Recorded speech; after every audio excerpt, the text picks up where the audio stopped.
বলবেন কোন সাহসে এত বেপরোয়া হতে পারে টিএমসিপি নেতারা? এইভাবে যৌন নির্যাতন, আপনি পুরুষ অধিকার নিয়ে কাজ করেন, এবার তো ছাত্ররাও যৌন নির্যাতনের শিকার হচ্ছে কলেজের মধ্যে, নিজের কলেজের মধ্যে।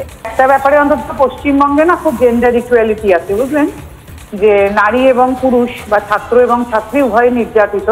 আমরা বোধহয় 9 আগস্ট 2023-এর ঘটনা কেউ ভুলে যায়নি, যেখানে যাদবপুরে একটি ছাত্রকে সেম যৌন নির্যাতনে মারা যেতে হয়েছিল। সেটা নিয়ে এত হইচই আর হয় না, তাদের জন্য রাত দখলে আর কাউকে ডাকা হয় না, কিন্তু আমরা বোধহয় ভুলে যাইনি। তাই বারবার বলছি। আর এবং কসবা ল কলেজেও কিন্তু দেখা গেছে এই মনোজিৎ মিশ্র একটি ছেলেকে কিভাবে মারছে রাস্তায় ফেলে, মানে অকথ্য গালাগাল দিয়ে মারছে, এটাও তো এক ধরনের নির্যাতন। তো এটা বারবার বলতে চাইছি যে পশ্চিমবাংলা কিন্তু এই ব্যাপারে অন্তত এগিয়ে, যে নারী পুরুষ উভয়ের ওপর ইকুয়ালিটিতে নির্যাতন চলছে। তা আমি বারবার একটা কথা বলতে চাইছি যে এগুলো কিন্তু কেউ জানেন না, এটা বললে বিশ্বাসযোগ্য নয়। এগুলো জানেন সবাই, মদত আছে সবার। কেন চুপ করে আছেন সেটা অবশ্যই একটা বড় প্রশ্ন।